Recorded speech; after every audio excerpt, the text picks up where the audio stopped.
భావకవిత్వం లక్షణాలు. భావకవిత్వ ప్రధాన లక్షణం అంతర్ముఖత్వం. ఆ అంతర్ముఖత్వం వలన కవి తన స్వంత అనుభవాలను వాడిగా వేడిగా ఒక్కొక్కప్పుడు డైరెక్ట్గా చెప్పడానికి అవకాశం ఉంది. భావకవిత్వం ప్రధాన లక్షణం ఏంటి? అంతర్ముఖత్వం. అంతర్ముఖత్వం వలన కవి తన స్వంత అనుభవాలను వాడిగా వేడిగా ఒక్కొక్కప్పుడు డైరెక్ట్గా చెప్పడానికి అవకాశం ఉంది. ఈ కవితా మార్గం వల్ల మనిషి యొక్క మనస్సు పొరలలోని భావరేఖలను శబ్ద చిత్రాల ద్వారా వ్యక్తపరచుటకు వీలవుతుంది. ఎందుకంటే అభిధ, లక్షణ, వ్యంజన అనే శబ్ద వృత్తులే కాక శబ్దాలకు రంగులు, వాసనలు ఉంటాయని భావకవి అభిప్రాయం. శబ్దమునకు రంగులు, వాసనలు ఉంటాయని చెబితే కవిత్వంలోని అస్పష్టతను సమర్థించినట్లు అవుతుంది.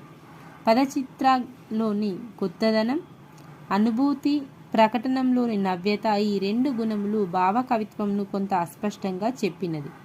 అందుకే కృష్ణశాస్త్రి గారు ఏదియో అపూర్వ మధుర రక్తి స్ఫురించు గాని అర్థమ్ము గాని భావగీతములని ఊర్వశిలో చెప్పాడు. అయితే భావకవిత్వ ప్రధాన లక్షణం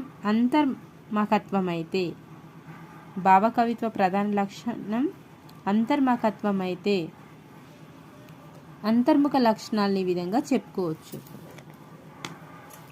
భావకవిత్వానికి స్త్రీ పురుషుల బాహ్య సౌందర్యం అవసరం లేదు, ఆత్మ గుణ సౌందర్యాలు అవసరం. భావకవిత్వానికి స్త్రీ పురుషుల బాహ్య సౌందర్యం అవసరం లేదు, ఆత్మ గుణ సౌందర్యాలు అవసరం.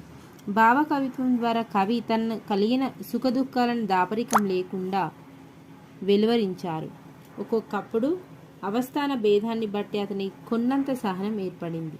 దానికి తోడు దార్శనిక దృక్పథం అలవడింది.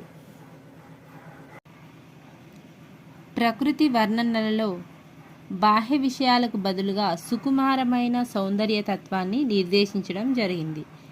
ప్రకృతి వర్ణనలలో బాహ్య విషయాలకు బదులుగా సుకుమారమైన సౌందర్యతత్వాన్ని నిర్దేశించడం జరిగింది. అంటే చర్మ చక్షువుకు కనిపించిన ప్రకృతి కాక మనోనేత్రాన్ని దర్శించిన ప్రకృతి కవులచే చెప్పబడింది.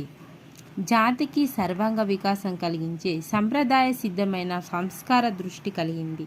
పూర్వజన్మ వాసనలు మళ్ళీ ఊపిరి పోసుకున్నాయి.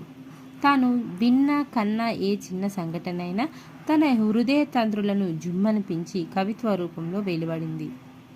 ఆత్మార్పణ తత్వం, ఆరాధన తత్వం పాదులూదుకున్నవి. అంతఃచేతనంలోని చైతన్యం హద్దులు తెంపుకొని వెలువడింది. సామాన్యమైన